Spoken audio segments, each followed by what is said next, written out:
that there has been any talk of pardoning some key figures in the Mueller investigation. That's after a report that the president's lawyer talked about possible pardons for Michael Flynn and Paul Manafort. The report and the reaction ahead. Also, word of a new Russian connection to the Trump campaign. Investigators revealing a link between the former deputy campaign chair Rick Gates and somebody with ties to Russian intelligence.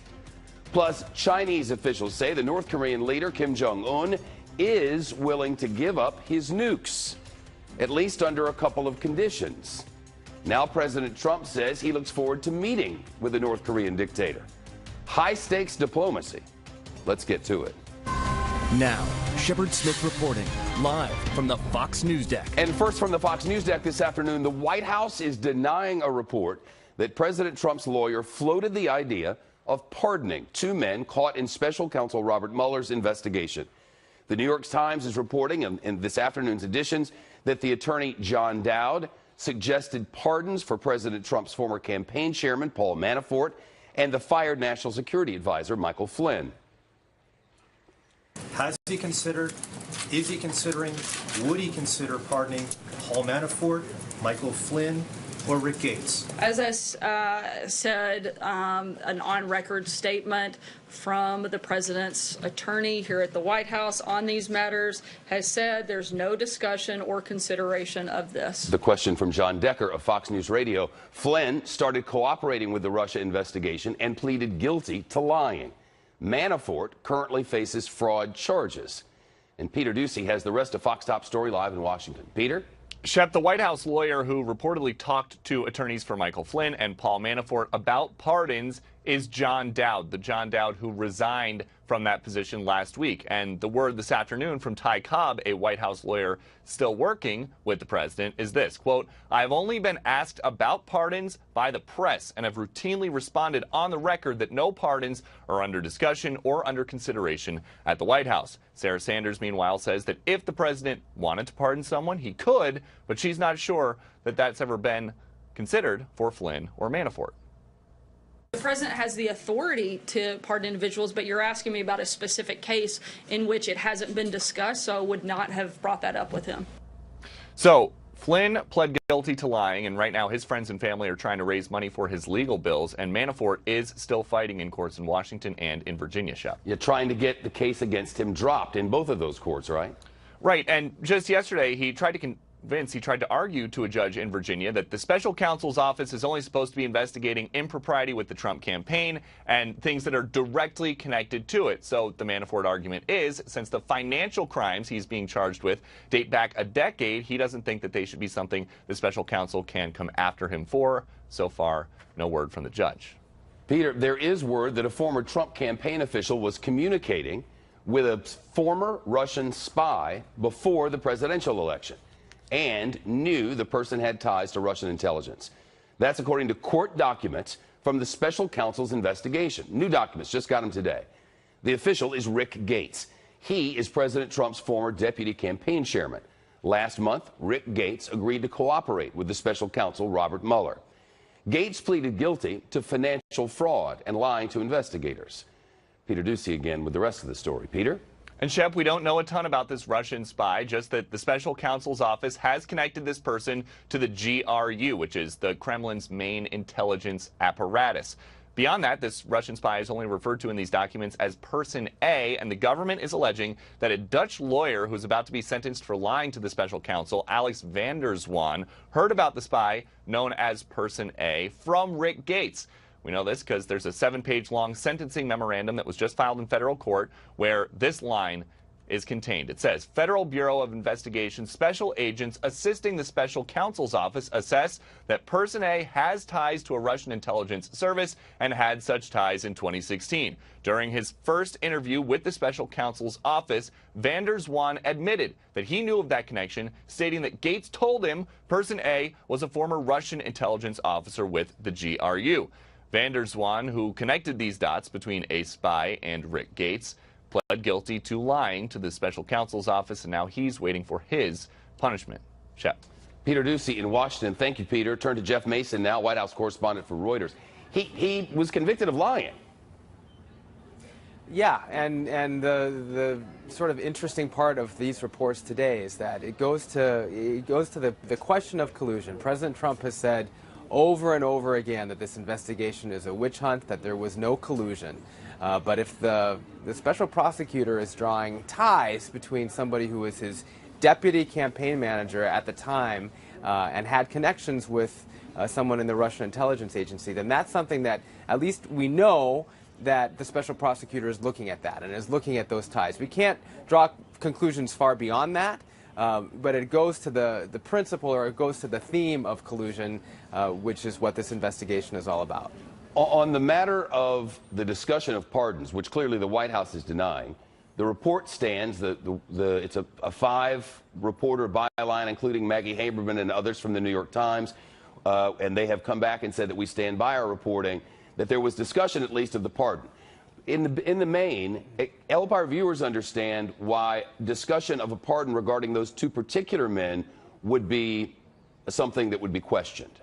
Sure. Well, so if there was in fact a discussion of a pardon, and you're right to say that the White House is denying that, but if that did happen, then it suggests potential obstruction of justice, because it would suggest that people in the White House or people in Trump's orbit were concerned about what those 2 men might say to the special counsel, and by floating with the attorney the possibility of a pardon, potentially trying to influence either their testimony or their decisions about what they would say, because this was hanging as an option if in fact they were convicted. So that's the concern. Now, whether or not that's something that the special counsel ends up going into looking at as well is not a question that we can answer, but that's why it's relevant, and that's why that reporting is very important today.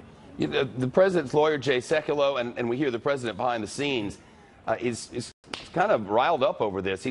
Their point is this: we haven't discussed pardoning anybody, and yet these reports keep coming out, and they say the only time they get questions about this is from people in the media. That it's just a talking point. It's just a narrative. It's not a real thing. Well, it's worth pointing out that in July of last year, President Trump did tweet that he has the full power to pardon. Which he does. Which he does, and Sarah Sanders acknowledged that today as well. But the question is, was just putting that out intimidation, or could that be seen as intimidation one way or another? Well, and I can't answer that question. I can't either. It's right. I mean, that's something that the attorneys will have to look into and make a decision about.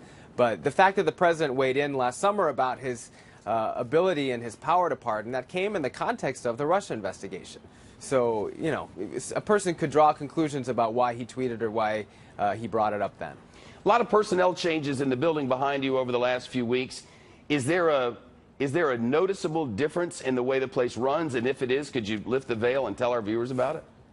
Well, that's a good question. No, there's not a noticeable difference. I think we're always waiting to see what's going to happen next in terms of departures and arrivals, in terms of staff. It's been actually kind of quiet the last few days in terms of actually seeing the president. He hasn't had any public events where we can throw questions at him.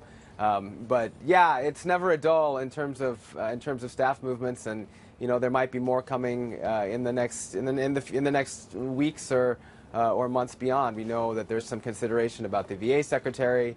We'll see where it goes. Some chatter about a new communications director. We know they're going to get one at some point, and there's a name out there. What are you hearing? Anything?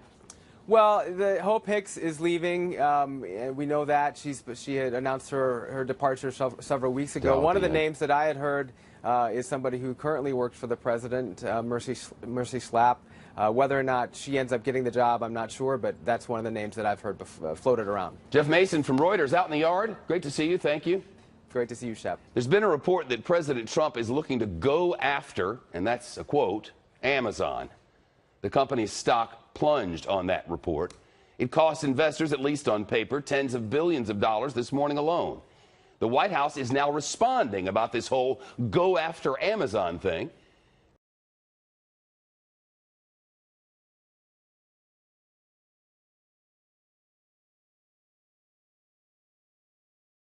And it's a finicky thing, that market. Finicky, I tell you.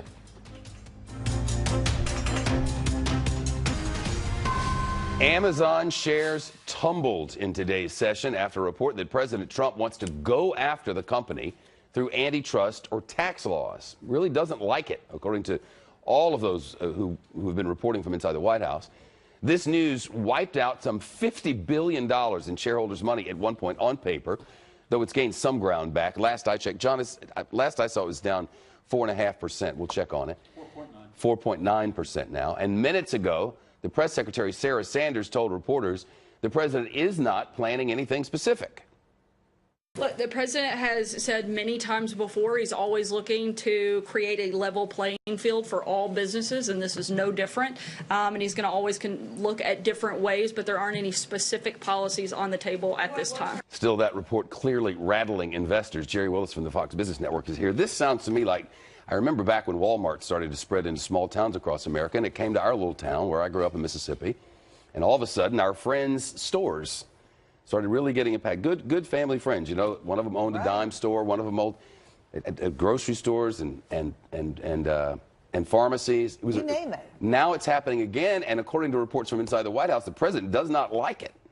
Nobody is surprised that the president is mad at Amazon, right? Yeah. He's been tweeting about this company for more than 6 months, saying just exactly what you said, that they're stealing business from mom and pop operators and using the tax code to do it because they're not paying taxes. And he said they're getting away with murder here and the law needs to be changed. But he's also after the Washington Post, which is something that Amazon's Jeff Bezos also owns, right? He calls them fake news. So there's a lot going on as you peel this away. But I have to tell you, Amazon has been a stalwart of the tech boom, right? An incredibly innovative company that has done so much, has done good things for small retail shoppers who maybe wanted to find a good deal on something. Sometimes they could get it on Amazon before they could get it from that mom and pop store. Yep, and that's one to keep watching. Tesla. Man, Tesla's stock is getting beaten up today. What happened? Yeah, so here's what's going on. You know, we've told you about the Uber crash. This is a different crash that you're looking at video of right now. This is a Tesla crash. The NTSB is investigating to see if autopilot features were engaged at the time of this crash. So basically what happened is the Tesla relies, its technology relies on signals from the road and the street and the concrete there to figure out what's going on, and they didn't get exactly what they thought, I believe, and that caused a crash which resulted in a death. We also talked last week about the Uber crash. Remember that? That is also weighing on these stocks. So those days of technology companies being able to do whatever they wanted to and experiment wherever, those days are over. I want to mention Netflix, another company that's down dramatically today because Canadian regulators in Quebec are talking about instituting a tax on Netflix. So, really? Here we go. Lots of talk about taxation on these companies that previously were not paying these kinds of taxes, and that's why they had such incredible momentum in the marketplace, such fabulous earnings. And now we're coming to see that, maybe that's not going to be Tech going forward. Tech taking another hit today. The NASDAQ off 54 or 0.8 of a point. What's a big move? It's a pretty big move for the NASDAQ. That's right. Hang tough. Good to see you, Jerry. I will indeed. Thank you.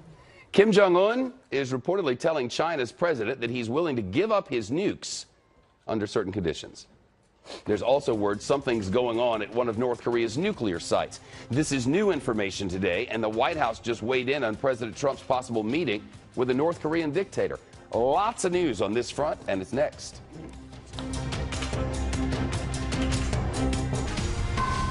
President Trump says there is a good chance that Kim Jong-un will do the right thing, or what is right for his people and for humanity. That's after the North Korean dictator secretly visited China, his first trip outside North Korea that we know about since he took power back in 2011. The Chinese media report, Kim says he's willing to talk to the United States about its nuclear program.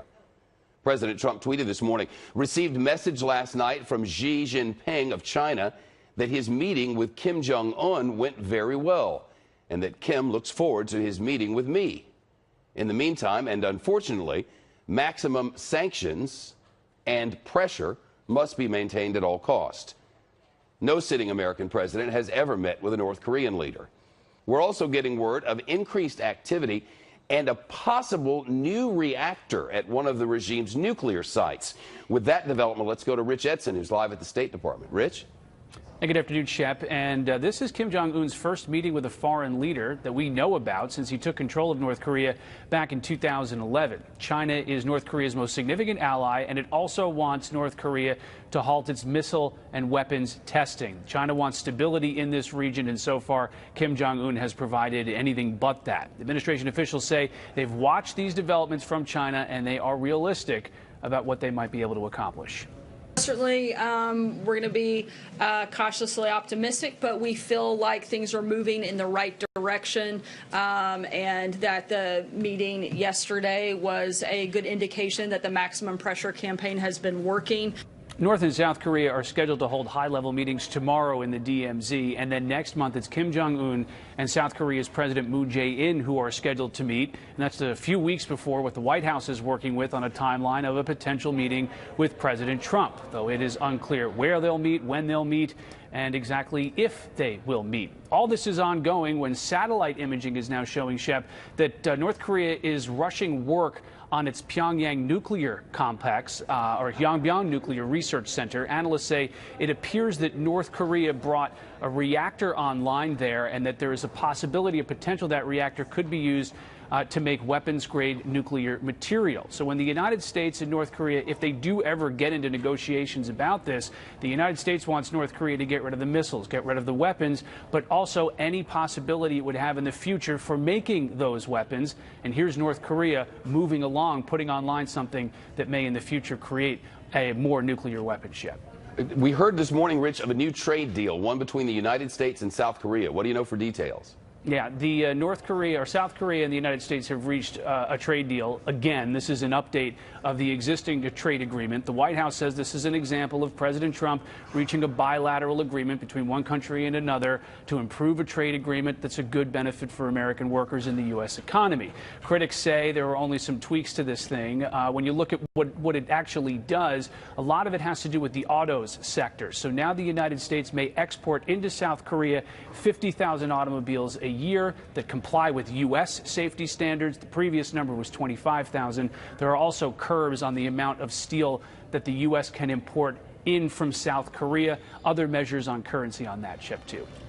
All right. Thanks a lot, Rich Edson at the State Department. Appreciate it. Gordon Chang now, a foreign affairs journalist and author of Nuclear Showdown, North Korea Takes on the World. Gordon, it's great to see you, as always. Man, I've been thinking about it for the last couple of weeks. The number of changes that have been in place since last we spoke on this maybe 3 weeks ago is really astounding. How do you see this in the main? Yeah, that's a really important point, Shep. You know, because we not only have these fundamental changes in relationships with regard to North Korea and China, we're also having tariff issues and investment curbs on Chinese investment into the tech sector in the U.S. These are all going to impact each other. Also, the Chinese leader, Xi Jinping, has been talking about waging bloody conflict with his neighbors. And so this is really starting to impact one after another. We don't know how all of these issues will affect each other. You got to figure, you have been telling me for years that when the Chinese do something at this level, it's been game planned in one way or another for years and by sometimes hundreds of people. So it's not as if they walked into this on a whim or as a lark. You've said all along anything like this would have been planned. Yes, and though I think this very well may be the exception, because President Trump has disrupted, I think, Chinese thinking about America. You know, for many, many previous presidents, they've talked to the Chinese, tried to integrate them into the international system, and have not really carried through on imposing costs on Beijing. Trump is in the process of doing that, and I think Chinese leaders are becoming a little bit bewildered and don't know quite what to make of President Trump. Also, we know that Kim Jong-un tried to talk to both South Korea and the U.S. before talking to China. I think that Xi Jinping decided that would not look good. It would marginalize China in the eyes of people, so that he actually summoned Kim to Beijing. So there's a lot going on, which I think the Chinese didn't game out. But you're right. Normally they do game this stuff out. I don't think so this time. One more thing. There's this plan for a President Trump and Kim Jong-un meeting. First of its kind if it happens. What are the risks and what are the potential rewards? Well, the risks are that, we elevate the status of Kim Jong-un just by meeting him. That legitimizes him. We don't want to do that. But also, Kim has made some important promises to the international community. But I think the biggest risk is that Kim is able to drive a wedge between South Korea and the United States, because the overwhelming reality is that the U.S. and South Korea, alliance partners, are together stronger than North Korea and China on the other side. So if we can stick together with Seoul, we will be able to achieve at least acceptable outcomes and maybe some good ones. The North Koreans are going to try to drive us off the peninsula, and that would be extremely dangerous. Gordon Chang, live with us. I guess, are you in Seattle, looks like? Toronto. Sorry, excuse me, Toronto. Good to see you. Thank you very much, Gordon. Appreciate it. The WikiLeaks founder, Julian Assange, has lost his ability to communicate. He is cut off from the internet, we're told. That's the word from the government officials in Ecuador. They say they want to prevent Julian Assange from interfering in other countries' affairs. So what's this all about? Well, it comes after Julian Assange questioned whether Moscow was actually responsible for the poisoning of a former Russian spy and his daughter in England. So they cut him off. Julian Assange has been holed up at Ecuador's embassy in London for more than 5 years. Ecuador granted him political asylum when he was facing extradition to Sweden for sex crimes case. Sweden has since dropped that case, but British officials say they still that they will still arrest Assange for jumping bail if he leaves that embassy. He won't be communicating out of there online. Dramatic video shows a landscape of destruction in Syria. It is a stunning thing to see. The rebel fighters and their families trying to escape an eastern province in the suburbs of Damascus. Look at this.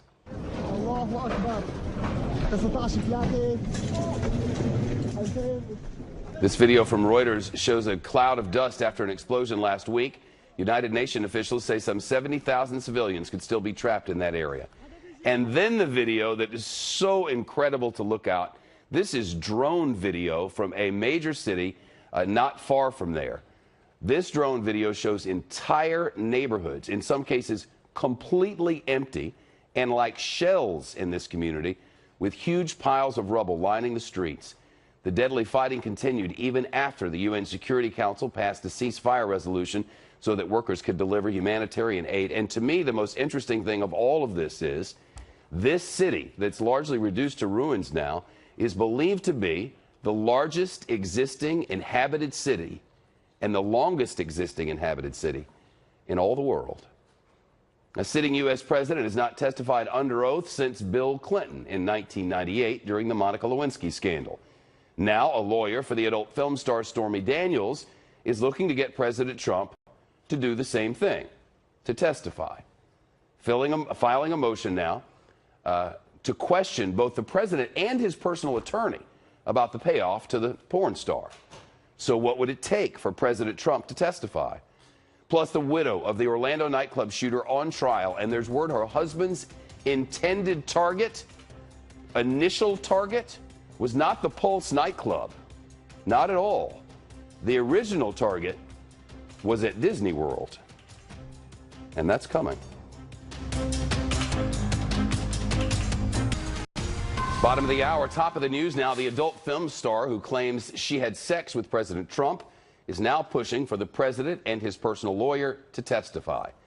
A lawyer for Stormy Daniels filed a motion to get President Trump and Michael Cohen, his lawyer, to answer questions under oath about a $130,000 payment that Daniels received days before the 2016 election. We want to know the truth about what the president knew, when he knew it, and what he did about it. As it relates to this agreement, we're going to test the veracity or the truthfulness of Mr. Cohen's, his attorney's statements. And we're confident, Gail, that when we get to the bottom of this, we're going to prove to the American people that they have been told a bucket of lies. The White House has said that President Trump denies he had sex with Stormy Daniels. Moments ago, the press secretary Sarah Sanders said she had nothing to add to that. But in a statement, an attorney for President Trump's lawyer, the lawyer has an attorney, calls the filing a reckless use of the legal system in order to continue to inflate Michael Avenatti's deflated ego and keep him relevant.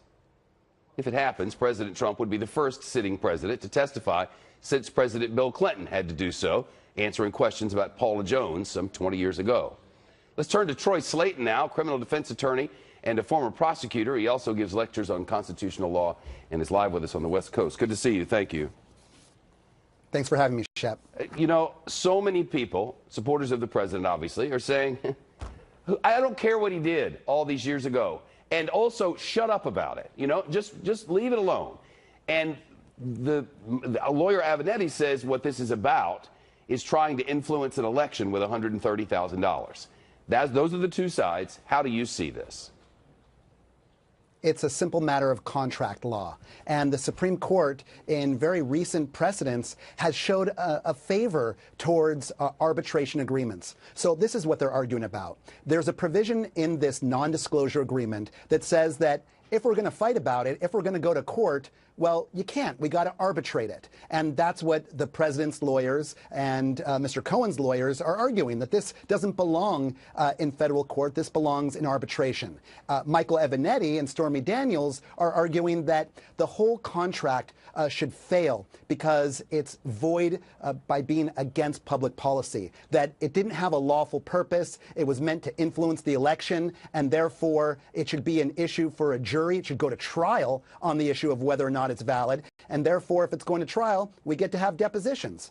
So because of the fact that the allegation exists from years before, and the effort to silence came days before the election, the $130,000 you're saying could be seen as some sort of campaign contribution that was on its face illegal. Well, that's what Avenatti is arguing. He's arguing that this was an illegal campaign contribution and that the whole contract was for that illegal purpose, and therefore a court shouldn't enforce a contract whose aim was to be illegal. The president is arguing that it's a simple contract. There was an offer, there was an acceptance, and there was consideration, the payment of the $130,000. But Stormy Daniels and Avenatti are also making another argument, that the contract should fail because Donald Trump didn't sign it himself. Well, that is their weakest argument, because Donald Trump wasn't a party to the contract. He was rather what's called a third-party beneficiary to it. So in your estimation, from the letter of the law, that the president, well, then Donald Trump, didn't sign it, is irrelevant and immaterial. That doesn't really matter. Even though there was a line on the contract for him to sign, he doesn't really need to in order for the contract to be valid. A contract only has to be signed by the party against whom it's being charged. Meaning, if Trump's side or Cohen's side was enforcing it against Stormy, it's got to be signed by her, and vice versa. Legal opinion. Do you think that they can compel the president or the president's lawyer to testify on this matter? That's going to be an issue up to the federal district judge, who's going to decide whether or not the arbitration agreement in the contract is valid. I think that's a legal argument for the judge, and that would be inappropriate for a jury to decide. And that's what Avenatti wants, is for the jury to decide that. I don't think it's going to get that far unless the judge decides that the contract is not valid. Making a lot of noise. Criminal defense attorney, former prosecutor, Troy Slayton. It's good of you. Thank you. Thanks for having me. The man who murdered 49 people at a nightclub in Orlando nearly 2 years ago had originally planned to shoot up a Disney World shopping center called Disney Springs. That's what prosecutors said this very day during closing arguments in the case against the shooter's widow. We're now waiting for the verdict now. Omar Mateen's attack on the Pulse nightclub was the deadliest mass shooting in modern U.S. history until last year's Las Vegas massacre. Prosecutors say Noor Salam helped her husband plan the attack and lied to investigators about the attack. But defense attorneys say she wasn't aware of his plans at all. Matt Fenn with new developments on this story from our South Florida newsroom this afternoon. Matt? Shep, in the final hours of the trial today, prosecutors argued that the shooter and his wife planned for the shooting to happen at that portion of Disney World here in Florida, and that the shooter was going to hide his rifle inside a baby carriage. Prosecutors also argue that surveillance video shows the couple at that portion of Disney World allegedly planning the attack. Her defense, however, argues they were attending Disney as a family and she was unaware of his plans. Prosecutors say Mateen ended up not carrying out the Disney shooting because he noticed Orange County sheriffs on site. A family spokesperson says Salman wasn't a partner to her husband in the relationship or in the planning. The only thing I can tell you right now, we believe in the juries, and we trust them. We trust them, okay? And we have faith with them, and Our lawyers, they're excellent lawyers, and it's all up to them. That's all I can say. It's up to the juries. Before the trial, the shooter's widow did confess to witnessing her husband purchase a gun, watching ISIS recruitment videos, and preparing for jihad. Shep. You mentioned that confession, but the defense is now disputing what the prosecutors call her confession.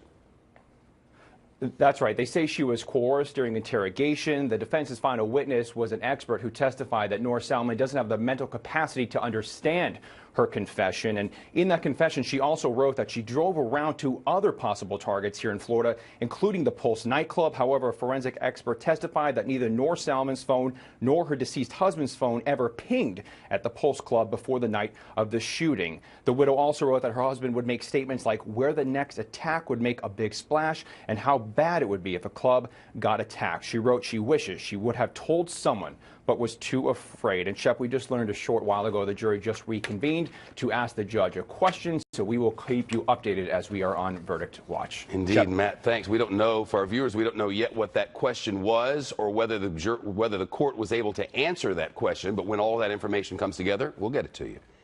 Facebook is trying to make it easier for people to control their privacy settings. Nice timing. The word has come that a data firm tied to the Trump campaign stole personal information from 50 million users. So how the changes could affect information you're sharing online could be very big news indeed, and we'll have it for you next.